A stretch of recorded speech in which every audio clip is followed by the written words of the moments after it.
Good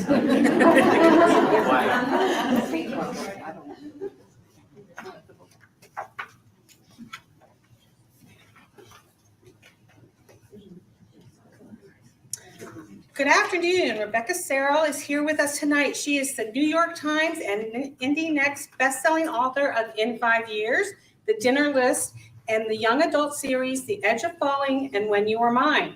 She has also developed the hit TV adaptation of Famous in Love based on her YA series of the same name. She is a graduate of USC and the New School and lives in LA.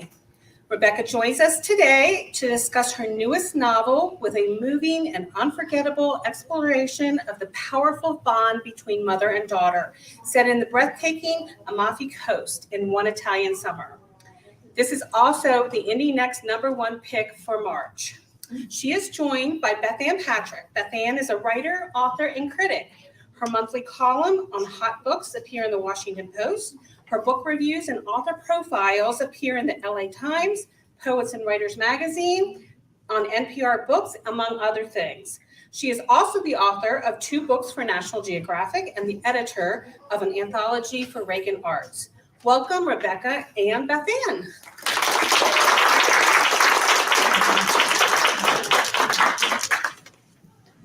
Oh, thank you so much.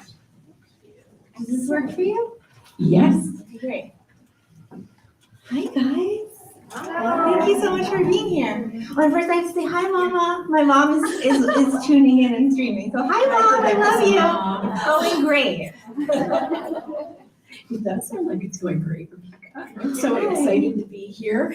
I think this is my second time with the Carroll County, Westminster Library. So I'm really delighted to be back and to be talking with you about a book that takes place in one of my favorite places in the world. Well, we were chatting a little bit about that beforehand. It is really an extraordinary place. So We're talking about Positano. we're talking about Positano on the Amalfi Coast.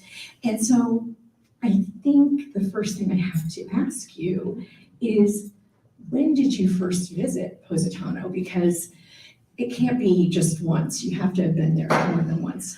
Okay, so I went actually in the summer of 2019. First, I'll tell you just a brief little bit about what One Italian Summer is about in case you don't know. Oh yes, and It's the story of Katie Silver. She is a young woman who has just lost her mother, and her mother was her best friend and first phone call and all those things mothers can be if we're very, very lucky in this life. And the two of them had a trip planned to go back to Positano. Positano was this place that Katie's mother, Carroll, loved so much and spent the summer right before she met Katie's father and became a wife and a mom, and her whole life sort of changed. And Carroll unfortunately passes away before they can go together.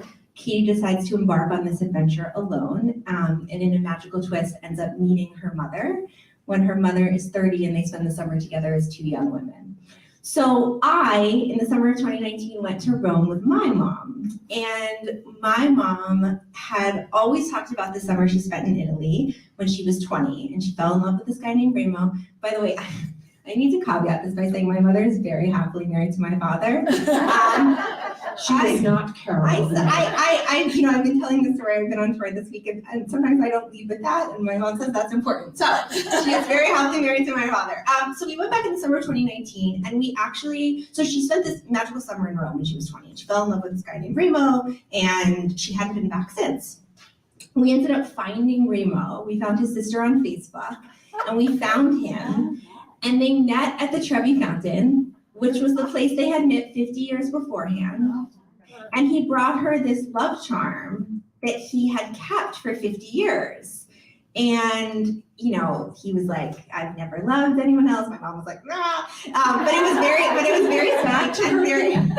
it was very sweet and very lovely. And, I got to see my mom as this person who was before I ever came onto the scene, right? As the young girl sort of inside of her and what that must have been like to fall in love with this man who I'd never met. And it got me thinking about who our mothers are, who our parents are before we ever come onto the scene. But wait. And then I went to Positano after that. Sorry.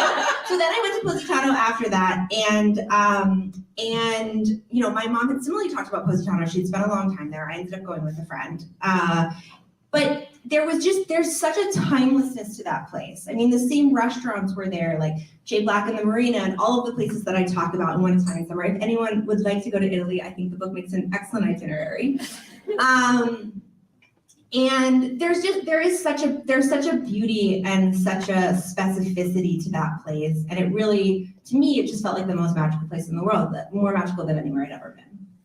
So I'm going to tell a little Positano story with Rebecca's permission, because I was there about 11 years ago for the first time. I hope not the last, but things happen like pandemics. And I stayed at a hotel that is very important to the book. And so it is important to the story. I swear I'm not just digressing. It's called the Hotel with Sierra News. And it was originally the summer home of the families of the Duke of Naples. And so in 2011, the Duke of Naples, I don't know which number he was named Franco Serle. So the Serle family still owns and runs the Hotel with Sierra News. And it happened, I went on a writing retreat that's held there every March called Siren Land. And if any of you are aspiring writers, please hit me up. I will tell you all about this amazing writing residency. It's like nothing else in the entire world. But I managed to finagle an extra week at the rack rate at the hotel because it was our 25th wedding anniversary. Yeah. Unheard of. I know, unheard of, truly. And Franco said, it's your wedding anniversary. I was not married for a long time, but I know how precious it is. And he wound up spending an entire evening with us, bought us 2 bottles of the most expensive champagne I've ever had, because it's his hotel and his bar. And I just want to share, before we get into a little bit more about One Italian Summer, that in the book, I'm not sure if it's in everyone's books or not, there is a little card with a cocktail called Dolce Vita that is based on a cocktail at Franco's champagne bar at the Hotel with Sierra News. So I felt so excited when I picked this book up and knew about the connection there. So I feel very, very invested in this story and invested in Katie and Carroll's time in Positano, Rebecca. And I know that many of you, maybe, has anyone ever been to Positano? Oh, wow. Okay, so we've got some experts here. As Rebecca said, the book makes a fantastic itinerary, but it also makes a fantastic armchair itinerary. So let's start with Katie making this decision to take this trip on her own after her mother is gone. And she gets there and she doesn't know what's going to happen to her. What did you want her to start experiencing about the Amalfi Coast? I think that's really important to this book. Well, Katie is a woman who, when we meet her, doesn't feel like she has much agency over her own life. I don't know if some of you read my last novel. It's a book called In 5 Years, and that book is about a woman who thinks she knows exactly what she wants for her life and thinks she has all of the agency in the world. And when we meet Katie, she is really in the opposite place that Danny was in 5 Years. She believes that her mother had all the answers and sort of made all the choices for her, and she shows up there like really broken, very emotionally young in a way. And I really wanted her to journey to a place that I felt could bring her back to life. I think this book starts in a place of very deep grief, but it is really a book about coming back to life, which I hope, evidenced by the fact that we're all gathered here tonight, I hope is what we're all doing in some way a little bit right now. So Italy and Positano in particular just felt like the perfect place to really actually physically nurture her. I mean, the book is full of delicious food and wine and sun and beautiful sea air and all of those things that can rejuvenate us and make us feel connected to the experience of being human on this planet. Well, speaking of being human, and let me tell you, the food and wine, do not read this book when you're hungry. Seriously, that is #1 top tip from Bethanne. But you're talking about being human and humanity. Why a book about a mother and a daughter? And I mean, obviously, yes, but also, let's get into it a little bit more. I tend to write stories they're love stories, but they're not necessarily about romantic love, although there is romance in all of my books. In 5 Years was a love story between two best friends. One Italian Summer is a love story between a mother and daughter. I don't see a lot of those stories represented in literature. I am very close with my mom. I love her very dearly. I also, I write to sort of reflect on and think about what it is I'm going through in my own life. And I spend a lot of time, as I think a lot of daughters do who are very close with their mothers, thinking about what it will be like one day when we are sort of here alone. And I think in a lot of ways, One Italian Summer is a little bit of a love letter to my future self, the one who at some point will have to be here without her.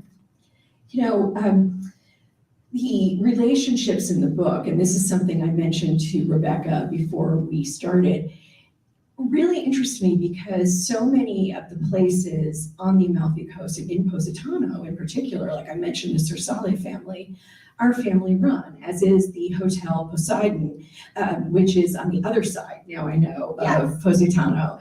And some of these families have to make some sacrifices. And this is one of the things I thought was interesting is Katie seeing, she's so tied to her mother, so tied to her father and her family. And she's seeing people who say, my wife stays in Naples and I work here, and they're for different reasons. Sometimes it's because that's what each person wants. Sometimes in the Italian economy, it's because that's what a family can afford. And I thought that was very cool for Katie to see different kinds of family concatenations, if you will. So could you talk about that, like how she's being exposed to the ways that families work in a different place? Yes, I think very globally, she's a young woman who hasn't spent a lot of time outside of her own world. She hasn't done a lot of traveling. She hasn't been exposed to other cultures or other ways of thinking. And, I think in Italy in particular, or a lot of places in the world, there's this sense of like, this is just sort of how things are. And we don't fight against it, and we don't try to change it, and we don't bemoan the fact that it is. This is just the way things are. And in fact, our happiness doesn't come from things being exactly the way we think we need them to be. It comes from the acceptance of them being the way they are. And I think that's a really beautiful thing for Katie to learn. It's really part of her evolution over the course of this book. Yes, because she has been comfortable to almost the point of numbness, in the book. I don't think that's a spoiler, is it? No. I'm trying hard. I always try hard not to. Not at all. We have two twists we will avoid. Exactly. And let me tell you, and I just want to say, because any of you who have ever read any of my criticism know how much I read. I read a lot. And I did not see the twists coming, which is, I'm telling you, yes, exactly. That's very kind. Can I just say that I did an event with my dear friend Jessica Knoll, the author of Lucky's Girl Alive. I don't know if any of you are thriller writers. You're nodding, excellent.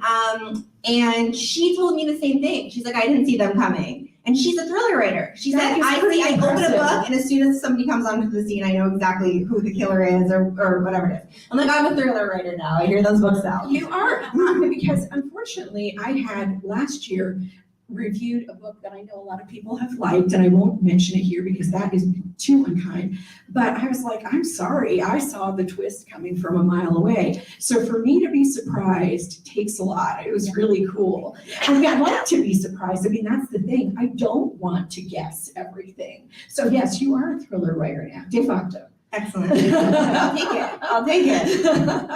But the other thing, I was also mentioning to you, Jessica, now I'm going to call you Jessica. Okay.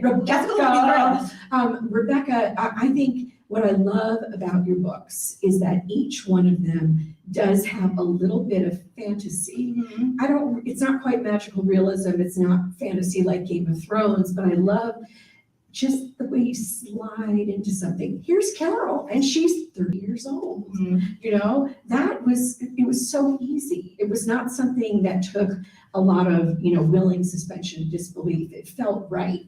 How was that for you as a writer? And it's something you've done in 5 years and the dinner list as well. So I began when I went to graduate school for creative writing, and I was a short story writer predominantly, which probably doesn't surprise any of you because my books are not so long. They're not like 400-page novels. And I'm like crawling to the finish line of 200 pages, and then my editor's always like, you need another 60. But I wrote magical realism short stories. So that was sort of how I began, and I thought it was really interesting. The magic was oftentimes a metaphor for what the character was going through, which it's different in a novel. You can sort of get away with that in a short story because it's a sort of a contained thing if you're exploring like one specific idea. But then I wrote YA, and they were contemporary love stories, and they didn't have magic in them. And I had this idea for The Dinner List, which is about a young woman. Oh, thank you. That book is like my underdog, and I'm always so happy whenever readers have read that. Thank you so much. Thank you. That book is about a young woman who shows up to her 30th birthday dinner, and it's that dinner. If you could invite any 5 people, living or dead, who would they be? So Audrey Hepburn is at the table, and her father, who passed away when she was very young, and her ex, who she sort of had this decade-long relationship with. So I just sort of had that idea for a book, like, wouldn't it be interesting if you could explore that dinner? It's such a common question.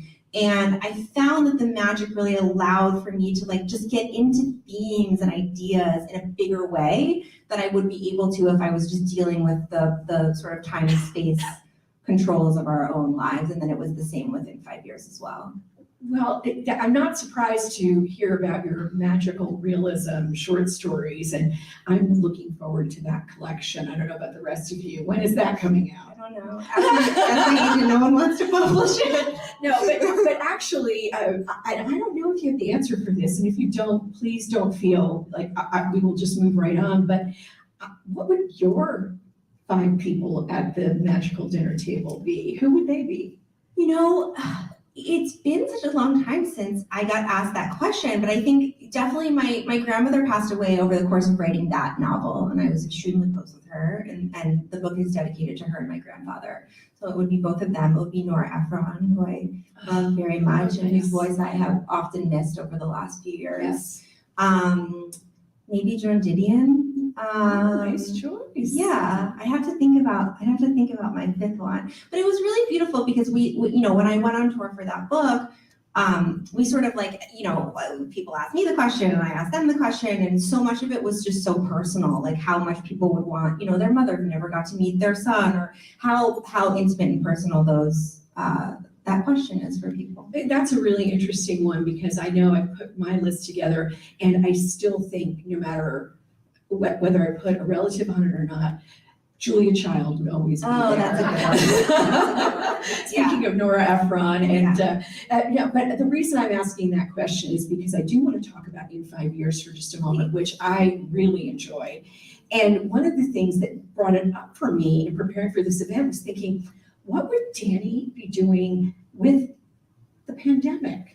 Oh, Danny would be winning the pandemic. She'd be the A+ student of the pandemic. Danny would be like figuring out where to manufacture masks. She would be like, she'd have like some timetable chart for like everyone in her building and like who was using the elevator when.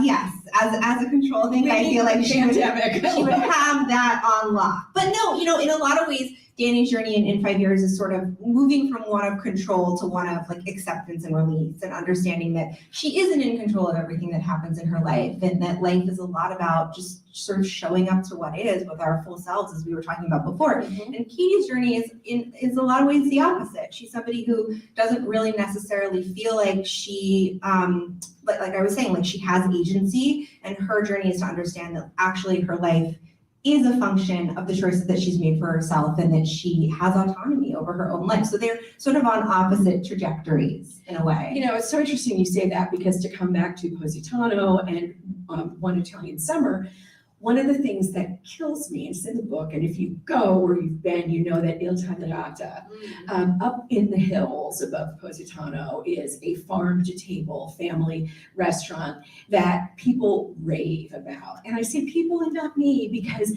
the night we were all supposed to get on the pink bus and go to Il Tagliata, I thought, oh, I need to work on my writing that I'm workshopping tomorrow. That was a big mistake.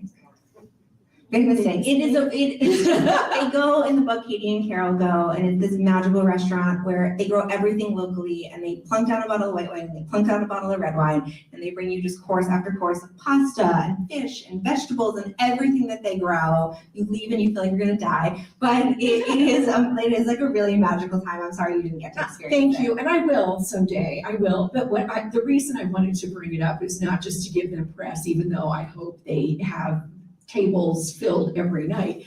But this is one of the things Katie has to learn is about that being present. And it's very difficult for her. You know, she wants to crawl under the covers and sleep in late. And Adam says, no, you need to experience this. This is right here in front of you. You are going to have the kinds of experiences here in Positano, and if we drive to Naples, and if you go to the Hotel San Pietro, that you'll never have anywhere else. The message being, don't miss what's right in front of you. And it just gives me chills to even say that, not because I'm a philosopher, but because that's what reading One Italian Summer, I can't wait for you all to read it, because it reminds you of that really important part of being human, is seeing, being here today for this event, being there when you read a book that you really enjoy and love. And I was wondering about your journey to that a bit, Rebecca, about your journey to Katie's realization that, as Ferris Bueller would say, life comes at you fast. Life comes at you fast. Oh, that's beautiful. Thank you so much for saying that. I think that was very intentional in setting the book in Italy. We talked a little bit about the timelessness of this place and how it could really sort of be any era or decade there. But at the same time, there's a real immediacy, like you're speaking to of it, like tasting that tomato, watching the sunrise, how long the days are, just that feeling of being so present. I think the dichotomy between those two things is really interesting and really necessary for Katie's journey. And I also, as I think we all do, try to work on that in my own life. I mean, especially this week, I will tell you, it's a lot to publish a book, and it's kind of scary, and you're all going to read this for the first time, and are you going to like it, and are you not, and and you're kind of not sleeping very much, and you're on the road, and you're doing an event every day, and all these things. And I have really tried this week to just remind myself to be present. What a privilege it is to get to speak to all of you about something I write, to meet you. I know there's been so many moms and daughters who are coming out to share this. It means the world to me, and it's so special. And so getting to be present and getting to be present with you is something that I really cherish. And so it's been very much a part of my week. So it's very on theme that we're chatting about it. Speaking of mothers and daughters, there's so much. Oh my goodness, there's so much. But one of the things I also shared with Rebecca is that I am literally Carroll, and my daughter, born in 1992, is literally Katie. Now, my daughter isn't married yet, but she is so much like Katie in terms of her busyness and outlook and life and all the things that she's doing. And there's a thing about the generation of Carrolls. We're some of the younger women in the world, those of us who are in our 50s and 60s right now, who still often went into very traditional marriages. Our daughters are doing all kinds of things. I have one daughter who's about to spend 6 months as a digital nomad with her pre-fiance. I'm like, what is a pre-fiance? What's a digital nomad? They're going to be traveling around because their jobs, since they started working after the pandemic, they've never been to an office. I didn't know. I've never heard that term before. That's fancy. Yes, Okay. digital nomads. And so, it's very, very different in terms of how they look at themselves versus their cishet male partners. And one of the things in the book that Carroll is showing Katie, and this is again without any spoilers, is what it's like to be a young woman in a place without any ties around you. And that is something I think if a person has never experienced it, man, I went to my first writing residency because I've got a book coming out next year, and we're not talking about me, but it was the first time in, 30-something years that I slept in a bed by myself. It was so great. It was so Oh, great. And so one of the things in One Italian Summer is about what it's like to be a woman who is not fulfilling a side of a relationship. There was a piece in the New York Times this week about women, older women who are choosing not to be in relationships that make them full-time caregivers. And I thought, oh, we're all waking up. Yeah. I think that, Katie is somebody who has like looked to her mother as a model, and in Katie's eyes, she believes that her mother is someone who's chosen a very traditional life. She got married when she was young, she had a family, she helped her husband in her business, all of these things. And so Katie getting to meet Carroll as this young woman is really important, because it's not, some of it she was wrong about, some of who her mother was and what her mother wanted, and even the way she continued to show up in her own life. She was wrong about. It wasn't true. She had this sort of like thriving design business, and she was all these things that Katie oftentimes didn't pay tribute to or didn't necessarily see in her mother. Her mother had all of these alternative elements to herself that she didn't always recognize. And so getting to meet her mom as this like young, vivacious woman who has all these dreams, and also getting to see that a lot of them she actually did live out, just maybe not necessarily in the way she thought. And I also think that tends to be a theme of all of my novels, that, life doesn't necessarily turn out exactly the way we think it's going to, especially over these last 2 years. I think we can all attest to that. But, we oftentimes do get the things that we really need. That is an extremely important point. And speaking of the things that we really need, we write the things we need to write. Often, sometimes they're not in the order we thought they would be in, kind of like you with the short stories, etc. So I definitely wanted to talk about your YA writing. Sure. And I am sure that is a great deal of fun. Are you going to do more of it, or have you moved into a different space? And what was it that you loved best while you were writing the Famous in Love books? Well, so I wrote my first novel, which is a book called When You Were Mine. It's a modern retelling of Romeo and Juliet from Rosalind's point of view, Romeo's ex. And actually, the movie version of this book comes out this year, which is crazy because they bought it 12 years ago. So there you go. But I was 23, 24 when I wrote that book. I was very close to the experience of being a teenager. I was going through my first really big heartbreak. I felt all of the emotion and intensity that you can in those really early years. And so it felt very natural that my voice would belong in young adult. It's sort of how I identified. And as I've grown and entered my 30s, there are different things I want to talk about. In the dinner list, I really wanted to talk about like looking back over the course of your 20s and how do you continue to choose female friendship? How do you continue to show up for each other when your lives start to look so different? In a lot of ways, that's what In 5 Years is about as well, and sort of choosing different paths and who are you going to marry and what your life is going to look like and whether or not you want to be partnered, all of these things, and choosing a career and committing to a career, and can you change your career? And so I'm really interested in continuing to explore, what it is I'm going through in my own life. I hope and believe that my books will continue to do that. So never say never. I think it's unlikely, at least in the short term, that I go back to writing YA, because there are just more and more things I want to talk about now about what it means to be a woman, what it means to be an adult woman. You're going to have a lot of things to say, and I'm really looking forward to those next 3 or 4 decades of maybe 5, maybe 6, who knows? But the other thing I want to have you talk about, because I think we're all interested in it, especially after that great news about the movie, is the screenwriting that you do. Yeah. And so you worked on this one. Do you work on TV writing? Do you work on film? What else? What can you tell us about So I had a young adult series that was called Famous in Love.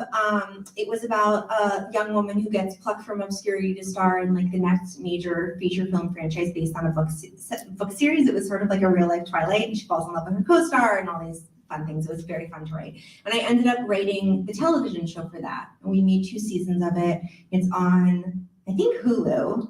I'm not sure. Hulu or Apple, I think, one of them. And that was really fun. JustWatch.com. Yeah. And I wrote that right before I actually wrote the dinner list. And I think that writing for television really helped me in that novel in particular, because that is a novel where half of the book is balancing 6 voices at one dinner. And how do you differentiate those voices, and how do you really sort of give everyone a particular kind of dialogue and intonation where you can like make those scenes flow and have rhythm. And I'm not sure I would have been able to do that without the screenwriting portion of my life.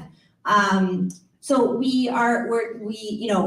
all of my books, I hope, will have some kind of life, and I will life in television or film, and I have a different relationship to each of those adaptations. I will say that novels are my first love. There's nothing like getting to sit down with a blank page and write a book and write everything you want to be in that book.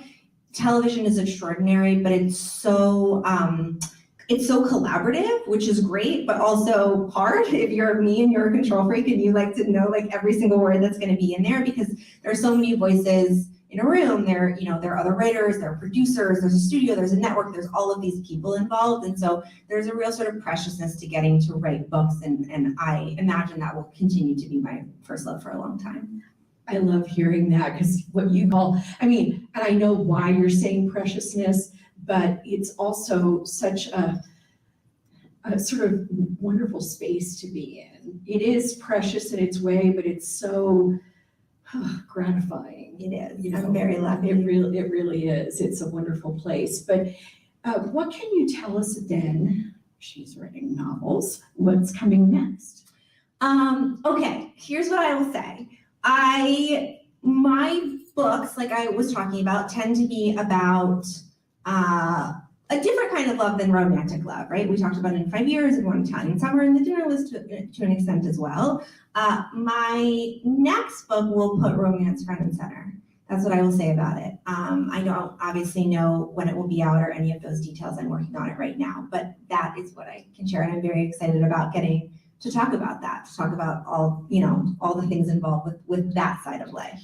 And I know we have a few minutes before we start with questions. So one of the other things, I always like to ask this, but I do it for audiences, I swear. Who are your colleagues right now that you're reading and love to lift their books up? My really dear friend Jen Smith published a book on Tuesday called The Unsinkable Greta James. Yes. Great cover. Yes, great cover. It was book of the month. I absolutely love her.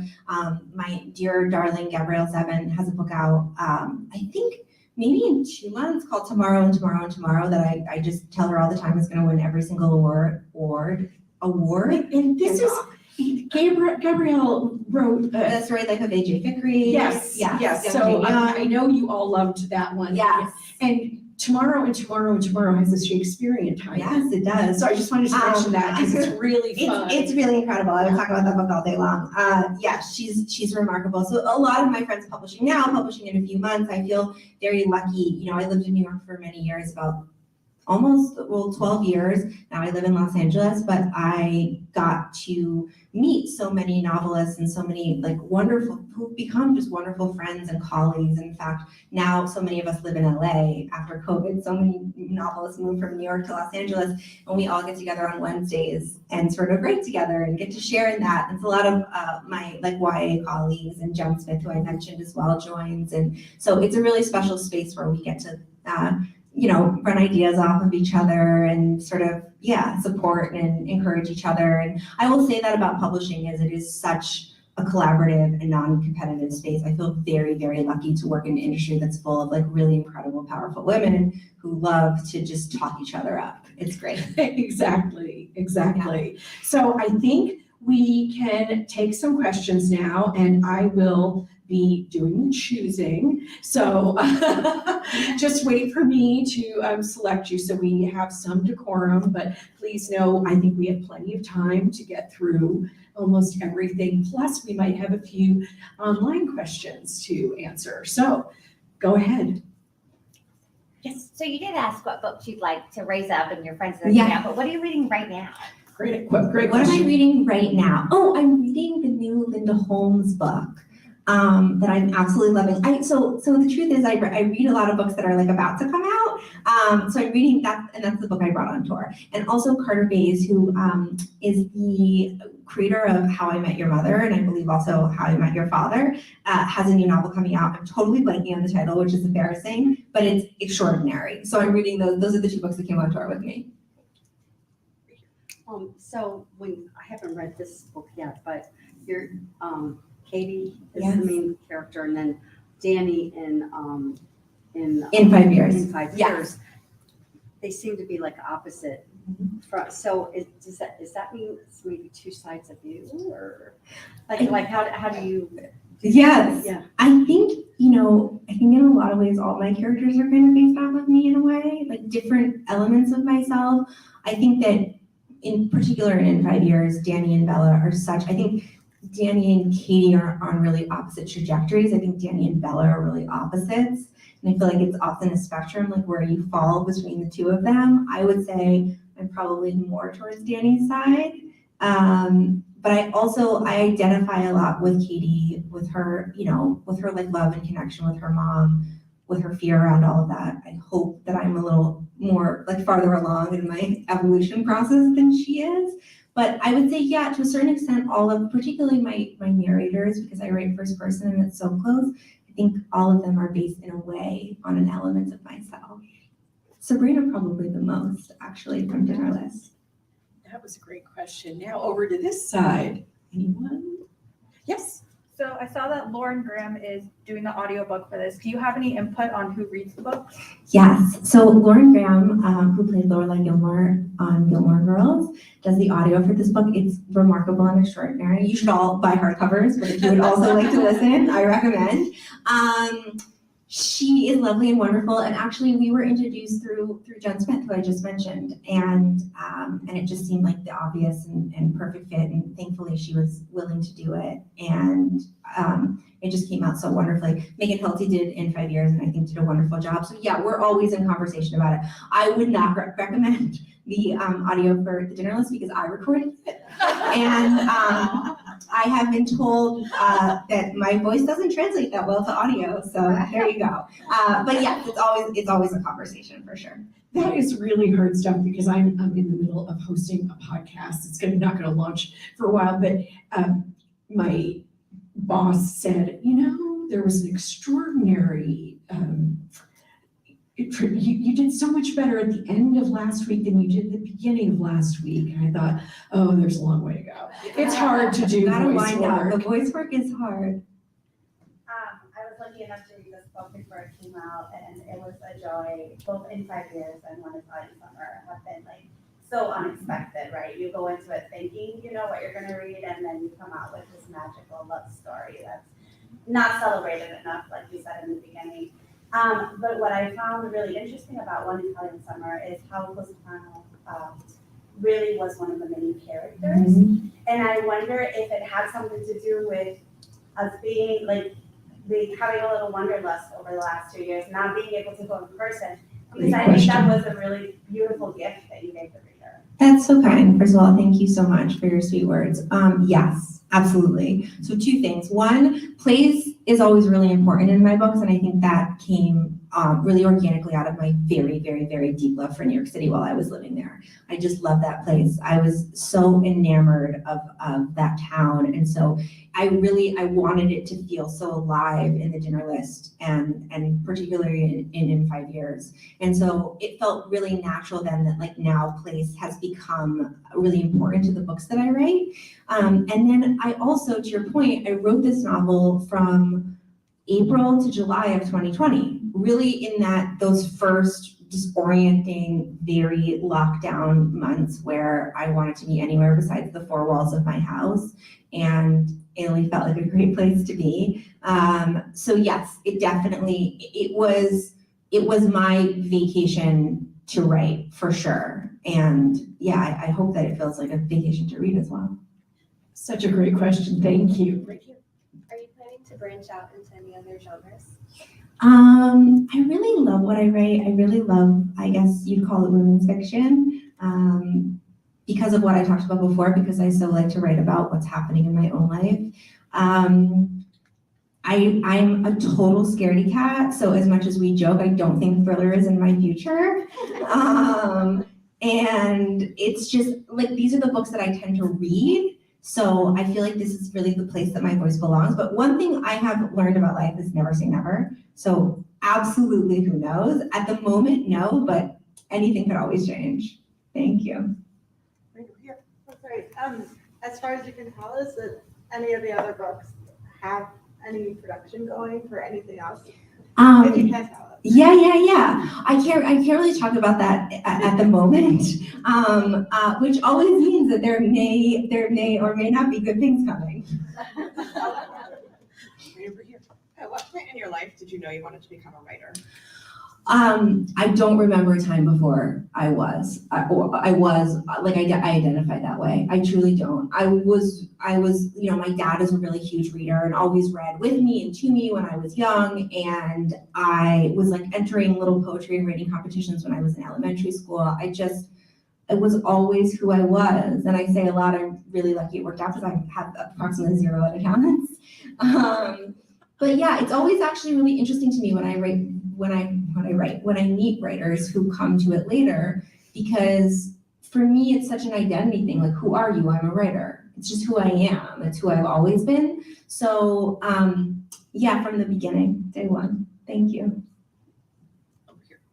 Do you have a writing routine? I feel like I go to events and I always like to know, do you have like a time of day or special coffee mug you use or any kind of things like that help your process going? Yeah, that's such a great question. No, because I've learned to not be too precious about it, because if you are, then it's really challenging to get things done. So I have kind of a unique writing process, which is that I don't write for the majority of the year. And then I will sort of I'll get an idea and I'll turn on it for about 8 to 10 months. And I'll think okay, who, it'll come as a sort of conceit. What if you could spend the summer with your mother and you were the same age? And then it's okay, who do I think is best to tell this story? Where do I think this book might be set? All of these things kind of come into play at various intervals. And then often what will happen is I will find the dinner list in 5 years and also One Italian Summer have some kind of midway twist. And it's not a gimmick to me. It's really, it's like the why of the book. It's the heart of the book. It's what is this story really, capital A, about? And once I figure that out, I will just sort of fall into a hole and I'll write for 3 months until it's finished. So I write 2,000 words a day, and I write every day except for usually one weekend day until the book is done. And for me, I just like to stay in step with the book. That's the most important thing. So it really all comes down to a word count. Honestly, I've dictated chapters into my phone. I've written on my phone. Ideally it takes place in my office on my computer, but I tend not to be too precious about the elements surrounding it, because I want to remind myself that it can get done. Does that make sense? Yeah. That is such a great answer to that question. And I just want to say that because I have to ask that question so often when I do author interviews and profiles. And let me tell you, there's a lot of people who need the special mug, the special this sound. But that's bananas, because that mug may break, and then what? Well, it's not where your writing comes That's from. why I love your answer. This is the first time I've heard, literally out of hundreds of authors that I've interviewed, this is the first time I've heard someone say that. Doesn't mean that other people haven't said parts of that, but you've identified something, it just has to get done. You can't, you can't cling to an object. So I'm so glad you asked that. Thank you. I don't want to go to work every day, but I go anyway. Yeah. I don't want to go to work every day, which is why I became a writer. So back here, and then I'll go back to this side. Anyone? Over here. Just trying to make sure yes, go ahead. If nobody else. You then might as well. How did you come up with the idea for this book? It was really based on that summer trip I spent with my mom. Yeah, I just, we had this sort of really interesting and special time in Rome together, and I started thinking about seeing the woman inside of her, and then I thought what it might be like to spend time with that actual person, and then obviously being in Positano and spending time there, and then it germinated in my head for about 10 months, and that's how it came together. Do you think seeing her with, I forget the guy's name, Rainbow? but did that kind of shed a new light on her and kind of? Absolutely. Yeah, absolutely. Just, sort of meeting the person inside of her in a way, for sure. Yeah. It's such an interesting thing with mothers and daughters. I remember Probably 6 or 7 years ago, I got a new author photo done with a photographer who's just a wizard, a magician with Photoshop. And my daughter, my older daughter, was so upset. She's like, "You look like my sister in this picture." And I thought, well, that would be kind of weird. But the thing about Katie and Carroll in One Italian Summer is that they are able to connect. And I thought that was really lovely, and it's well, there's a spoiler there, but I won't go to it. Yeah, they get to be contemporaries and friends for a period of time, and I think that's a really special and beautiful thing. Thank you guys so much for being here. Thank you. So lovely and wonderful. Are we gonna personalize the book? We are going to do signing and personalization over here to the right. We Perfect. do have both In 5 Years and the dinner list available for sale over here. Of course, One Italian Summer. Don't forget to get it for your mothers or daughters for Mother's Day. That would be a awesome Mother's Day gift. Also, tomorrow, I read it also. It comes out in July, It's so just to let you good. know. It is very good. And for those in book clubs, it's an excellent. It's incredible. So Yeah. you should just buy 3 books. Yes. And by the way, also, if you don't want to wait and have me personalize, all of the books of the dinner list In 5 Years and One Time Summer are all signed. So you can take a signed copy home if you don't want to wait for personalization. So thank you again. Bye, Rebecca. Thank you. Thank you all.